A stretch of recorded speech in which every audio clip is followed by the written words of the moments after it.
nimeikuta nguvu ya kanisa hili.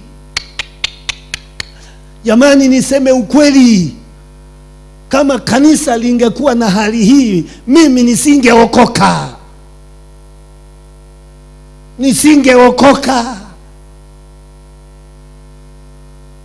Kwa nguvu mbaya. Marko, yuko wapi mchungaji?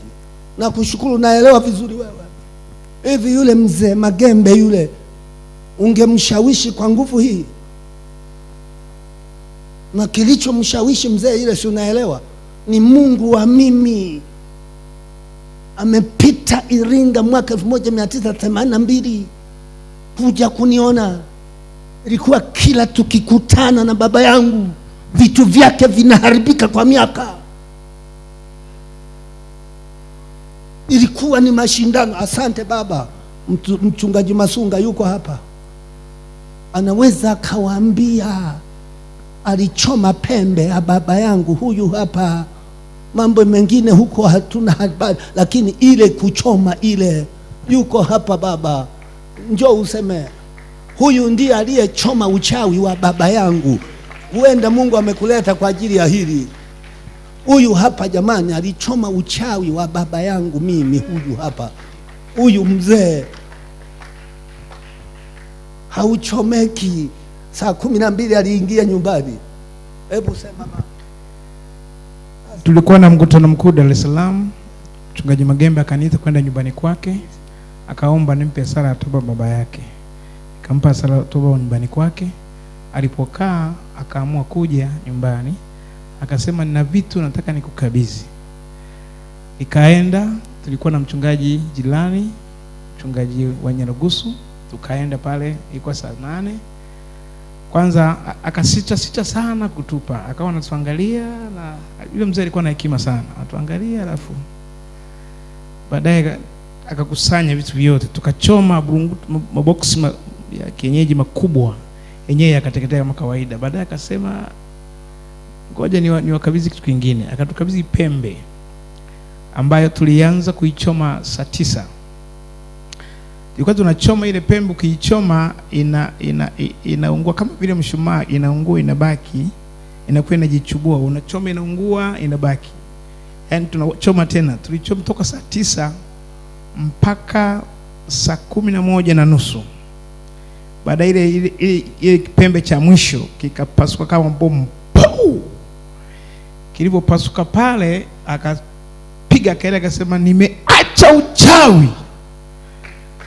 Basi tukamshukuru Mungu, tukamaliza, tukamshukuru Mungu, tukaondoka. Mchungaji Rudi akaenda Nyarugusu, mimi nikaenda Geita.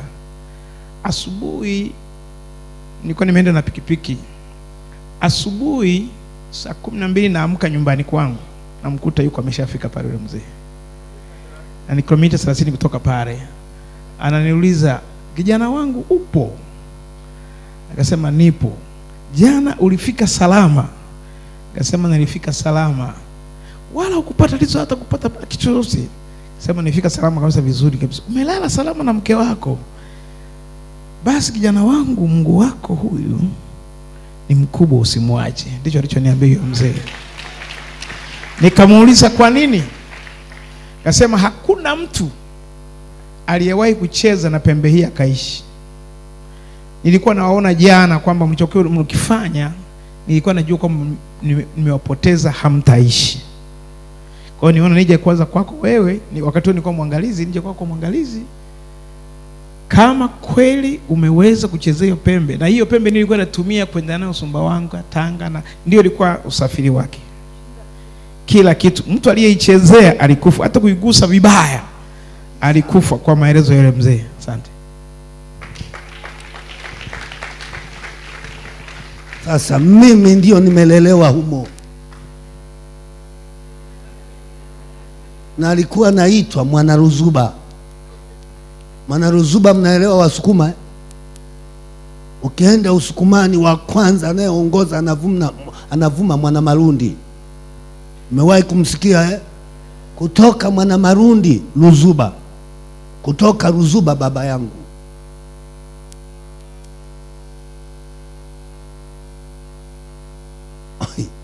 Hapa Tanzania walikuwa wawili tu wa level yake, wawili tu, na yeye ndio alikuwa kiongozi wao hapa Tanzania, wawili tu. Amepita nyumbani kwangu, unaingia dukani unabeba hela yoyote unayotaka, mtu hakuoni. Akasema wazungu hawajui kuitengeneza, kwa hiyo watu tunawamegea kidogo tunawauzia, tumegoma kuwapa mti. Humo ndimo nilitoka, na si hilo tu, umenisikia? Babu zangu wote, maana baba yangu alirithi kwa babu Mzee Magembe mwenyewe, ambaye alikimbia kutoka Bariadi. Sisi kwa asili, mimi ni Mnyantuzu, ula akakimbilia Bukene, walitaka kumuua, akakimbilia Bukene pale Kazima pale Itanana. Kuna mtu wa Bukene hapa Nzega, ndio akaoa bibi Mnyamwezi, na baba akaja akaoa huyo babu pia. Yeye ndio alikuwa mchawi wa kutupwa. Kwa hiyo babu mzaa baba mchawi, babu mzaa mama, yeye ndio alipitiliza, anakuroga kwa kukutazama, ukimuuzi anakuangalia kesho haupo. Humo ndimo nimelelewa mimi. Maana saa nyingine unajua watu asipokuelewa umetoka wapi, wanaweza kuwa nakulaumu. Nasema mbona mzee mkali sana, sijui mbona ana mkazo. Wewe bwana, mimi hii ni maiti inayotembea kwa ajili ya uchawi wa babu yangu mzaa mama. Walionitangulia wote walikufa, na waliokuja baada yangu wote wakafa. Kwa hiyo kwa baba na mama, ukiacha mbali hao waliokuja kuzazaa baba kwa ajili ya baada ya hapo sasa kwa ajili ya uganga, niko peke yangu kwa baba na mama. Sio kwamba nilizaliwa peke yangu, walionitangulia waliuawa wote, na waliokuja baada yangu wakauawa wote. Yule mzee alikuwa anaitwa Mzee Malale, ni shughuli. Yaani akikuangalia hivi midomo ikicheza ya chini, kesho haupo.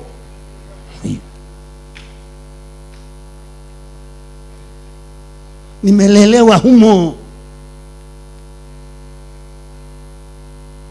Nikiwa kavurana kama miaka 9 hivi wanakadiria. Wakati huo baba, huo uchawi baba ulimgharimu baba yangu kutokuweko nyumbani. Maana kanuni ya uchawi kama huo ubinhemba Kisukuma. Kwa hiyo lazima ukakae kwa baba kudisciple. Mchawi mkubwa unakaa kwake, unafanya kazi miaka. Alifanya kazi baba yangu zaidi ya miaka 10, hayuko nyumbani, hajarudi, anatumikia ili afike level hiyo. Wangwaha nangu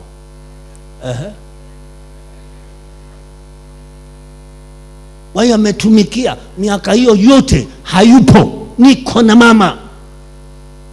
Mama akasema twende kwa babu yako tukamsalimie. Huyu babu mzaa mama alikuwa haelewi nani ameua watoto wake. Tukafika kwa babu. Tulipofika kwa babu tukakaa kama wiki 1-2. Siku tunaondoka, tumetembea kama hatua 20. Babu akatoka ndani ya nyumba, akasimama mlangoni, akamuita mama yangu, alikuwa anaitwa Nyamizi. Nyamizi, rudi hapa. Akaja, mimi nikasimama pale, nina kasuti kangu mama ameninunulia kazuri, nikaputura na kashati shilingi 2. Sasa ningesema shilingi 2 hapa wengine wataona vituko. Ndio muelewe, shilingi 2. Nina raha kapya, tunarudi kwetu. Babu akasema njoo hapa, karudi. Mimi nimekaa pale na ruka. Babu mbele ya macho yangu anamwambia mama, muache mjukuu wangu hapa. Mama akashtuka, akasema baba yake hayupo. Atakaporudi, kama unamtaka mjukuu wako utatuambia, tutamleta. Babu nasikiliza hivi ni scenario, akasema utamwacha leo. Mama kadua, babu akaingia ndani, na angalia hivi, alipotoka tu nje mama akapotea mpaka leo. Ana ninapokuambia mimi nisingeokoka, kanisa lingekuwa limeharibika namna hii. Hamnielewi.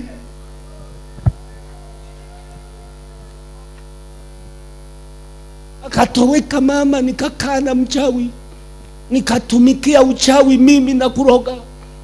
Huwa siyasemi, nimefanya kazi nyingi. Hakuna wakuja kunichukua upande wa baba yangu. Baba hayupo, amekwenda kutafuta uchawi. Wanaogopa, ukikutana yule mzee unaondoka. Na alitaka kunitoa kafara, ikashindikana. Ilishindikana, nitakwambia ilishindikana kwa nini. Kwa hiyo alifanya majaribio yule mzee ya kuniua, ikashindikana. Baadaye akafanya jaribio la mwisho, akanichukua akanilaza kwenye ngozi, akachukua kisu. Tuko wawili tu, bibi wa kambo amesha kufa, bibi mzaa mama yangu alishakimbia, hajawahi kusema. Baba akataka kunichinja, Mungu akakataa, akanikatakata tumboni. Nilikatwa siku ile, tuko wawili. Chakula siwezi kula, chungu kikiinjikwa unatoka na babu nje masaa 3, naruka kichura, amenishikia fimbo. Huwezi kula ugali bila kununua. Majirani wanaangalia, hakuna wa kusema, akisema tu kesho hayupo. Nisingeokoka mimi nilikotoka kama kanisa lingekuwa zembe namna hii.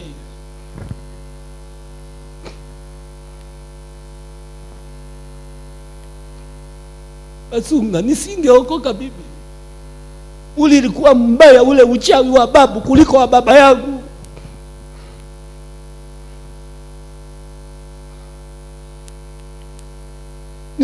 Nilifundishwa kufunga mimi. Maana wakiamua hutakula siku 7, huli, na hakuna mtu akukupa chakula. Akikupa tu anaondoka. Hakuna jirani anayeingia. Nyasi zinaota njia yetu ya kuingia nyumbani paka mlangoni. Wachawi wanapokuja wote, mimi ndio natoka kwenda kuwalaki. Mita 100 wakifika kule lazima ni walaki mimi. Alikuwa na mizimu yote ya Kisukuma.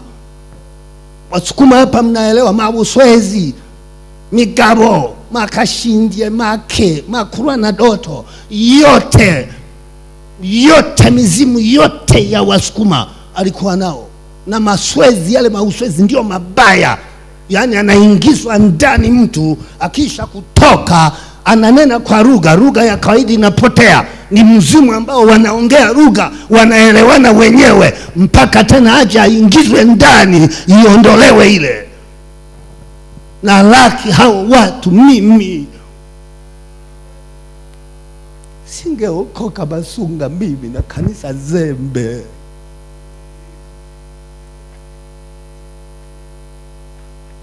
Nafikiri ningetoka mahali rahisi mimi. Mbona ningeshakimbia hili kanisa, mateso niliyopata ndani ya dhehebu hili. Msinifanye niseme mengine wakuwa yana. Nilijua Mungu amenitoa wapi Sanga.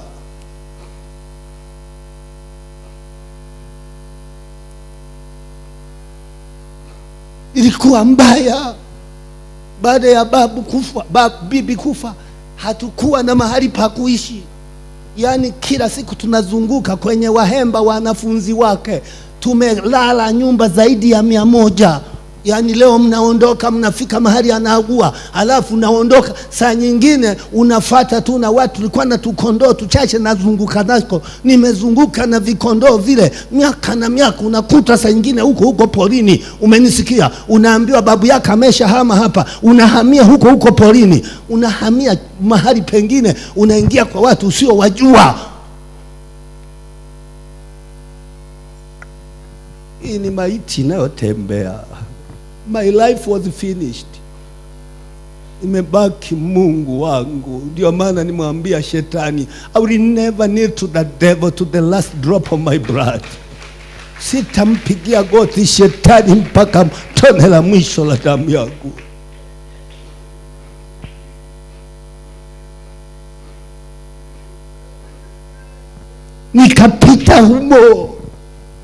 Nikapita humo. Mahali pa kulala hakuna chumba, ni agizo, sijui ilikuwa ni madawa, hata sielewi. Nilikuwa nalala na kondoo, yani kondoo zinapokaa na mimi kwenye hiyo samadi, na changanyika na mimi kama kondoo. Maisha yangu nikiwaeleza, you can't believe it.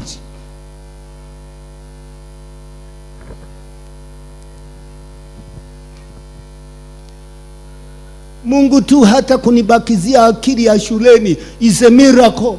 Mimi nilitakiwa nisiwe na uwezo kabisa wa akili. Chakula nilinyimwa, mateso throughout, pakulala shida, uchawi ndio huo. Ni muujiza wa Mungu mimi kunibakizia akili. Muujiza wa kwanza huo.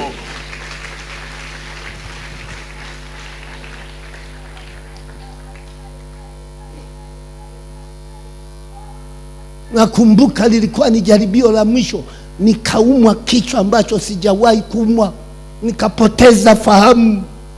Ninapokuja kuamka wamechukua majembe kwenda kuchimba kaburi langu. Baada ya tukio hilo sielewi kilitokea nini. Niliamka asubuhi siku hiyo, tuko na babu kwenye yako kabanda. Nimeamka nikakuta naye amepotea, hayupo mpaka leo, naye sijui alienda wapi. Nikabaki mwenyewe kwenye kabanda. Sijui kama Masunga niliwahi kukusimulia yote haya. Napo nikuta mimi nahangaika na kanisa linanikosti, najua nilikotoka, nimekaa na shetani, namjua shetani, mimi nilikula naye, najua nakowapeleka watu, najua watakwenda wapi watu wakicheza na Mungu, na kujua huko.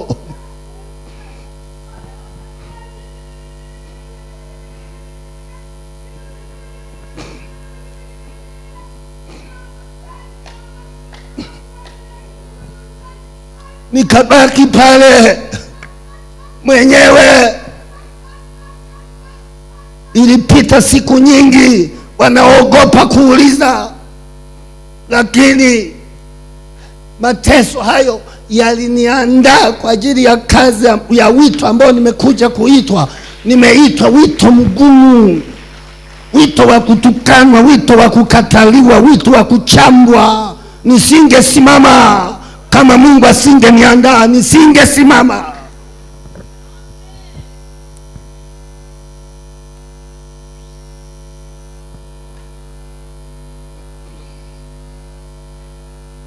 Mimi nilijua kazi zote.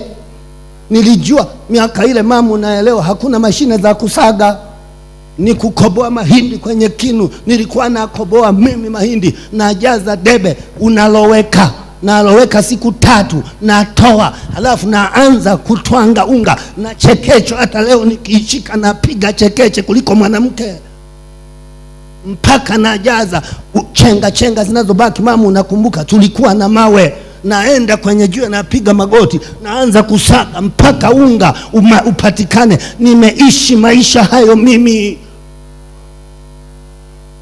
Ninapoambia vijana fanyeni kazi, mimi niko trendi, nimefanya kazi. Nimeanza biashara ya kwanza mimi sasa. Niko mwenyewe sasa, nimeashwa. Ndipo bibi mmoja kanihurumia, mjana akasema, bibi njoo hapa, kama atatuua tuue wote babu yako, usijukaliwa na wanyama, tuko kwenye misitu ya Kwanzare ndani Nzega. Nikaenda kwa huyo bibi, alikuwa na mjukuu wake. Ndipo tukaanza biashara ya kwanza ya kuchanja kuni. Kutoka hapo Kwanzare mpaka mjini Bukene ni kilomita zaidi ya 30. Tunaondoka tunakwenda pale kwa Wahindi, sijui kama wapo, kina Izati na Mponyakakwe. Unafika pale na mzigo wa kuni senti 5 mama, ile ya kiduara unapewa senti 5, na zikusanya mpaka zinafika shilingi 2, na nunua kaptura na shati. Ni mizigo mingi,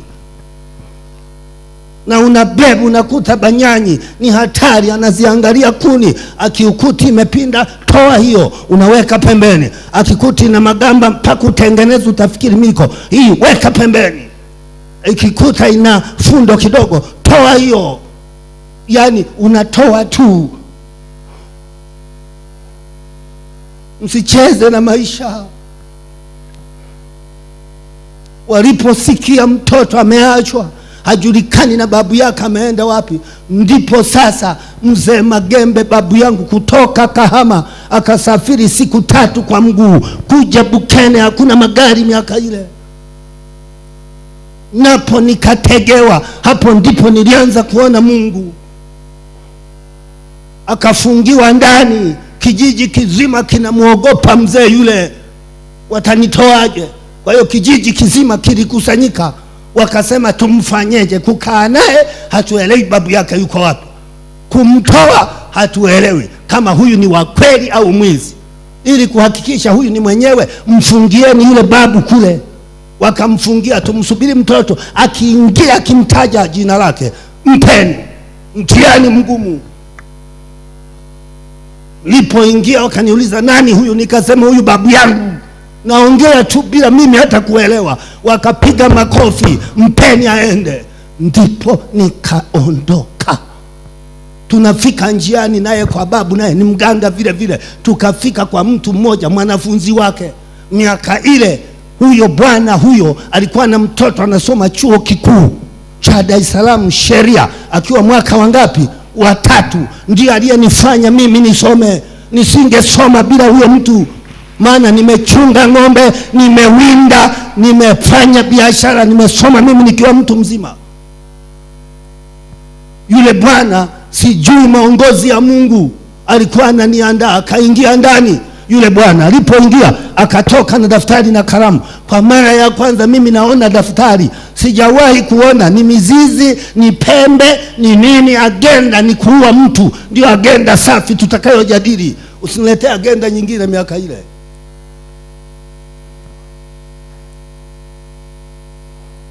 Nadhani leo nimeongea kuliko ambavyo hata Mbogo nimewahi kuongea hivi. Maana na sipendi kuongea sana haya, ila kwa vijana hawa naongea. Mkiwa na masikio msikie. Akatoka mtu yule, ndio maana nakwambia ni muujiza mimi kuwa na akili. Akatoka akachukua daftari akaandika A, akanipa akasema fatisha. Nikaandika A. Akaniangalia tena, mimi sielewi yanatokea mawe. Akaandika mama, fatisha. Nikafatisha mama. Alafu akaandika sentence, fatisha. Nikafatisha yote. Akamwambia babu, huyu mtoto akifika lazima mpeleke shule, genius. Na babu alikuwa na akili pamoja na uchawi wake. Akalishika hilo. Mimi nimeingia darasa la kwanza, sikujifunza haya hiyo. Nilianza kuandika tu. Hiyo ni ya Mungu mwenyewe kwa maisha niliyoishi. Hasa hayo sio muhimu. Niliponaje mimi? Niliponaje kuuawa? Siku mama nataka kunizaa mimi, alitaka kuuawa na babu saa ya kuzaa. Akapoteza fahamu tukiwa pale Kazima. Wakambeba wakampeleka Itanana. Pale kuna kazahanati ka Pentecost Swedish, kazamani sana kale. Wakamkuta nesi midwife mpunga ameokoka. Alipomwona amezimia akapima. Haya mama alinieleza sasa, ushuhuda kutoka kwa wazazi wangu. Alipopima akakuta mapigo ya mtoto bado yapo. Akaanza kuomba yule bibi. Alipoanza kuomba huyo mkunga, mama akashtuka, akarudi kwenye ufahamu. Aliporudi kwenye ufahamu ndipo akamtia moyo, kazana utazaa. Akaanza kumtia moyo, akaanza kumtia moyo, akamzaa mtoto wa kiume. Alipomzaa mtoto wa kiume, yule mzungu nurse midwife akamchukua huyo mtoto, maana alishapeleleza background, wote wameuawa. Akambeba huyo mtoto akamweka wakfu. Kwa maneno haya wazazi wangu waliniambia, akasema hivi, huyu mtoto ametolewa mautini kama Musa wa zamani, jina lake ataitwa Moses. Ndivyo nilivyopata jina langu. Mimi niliitwa toka kuzaliwa. Ndiyo Moses anayekuhubiri leo, Moses anayechamba chamba duniani, ndio huyu.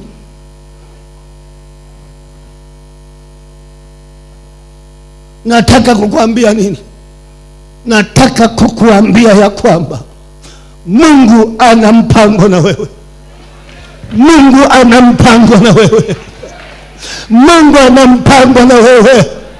Akishakuwa na mpango na wewe, hata kama wachawi wajipange, utakufa bali utaishi uyasimulia matendo ya Bwana. Hata kama wakuchukia wakajipanga, nataka nikuambie Bwana atayageuza kuwa mema. Atakuwekea meza machoni pa watesi wako. Nataka uelewe ya kwamba Bwana kisha kuchagua, maana inasema wale aliowaita aliwachagua tangu mwanzo ili wafananishwe na mfano wa mwanae. Nisikilize, Bwana aliponitenga nimepita majaribio mengi, lakini haikuwezekana. Uchawi wote ulishindwa kuniondoa kwa sababu ya neno lile. Ametolewa mautini, nami nakwambia leo unapookoka, Biblia inaniambia Bwana anatuondoa, anatuhamisha na kutuingiza katika ufalme wa mwana wa pendo lake. Nisikilizeni wa Tanzania, Yesu sio marehemu, Yesu sio hayati, yu hai. Yesu hajafa, Yesu sio hayati. Vijana na waita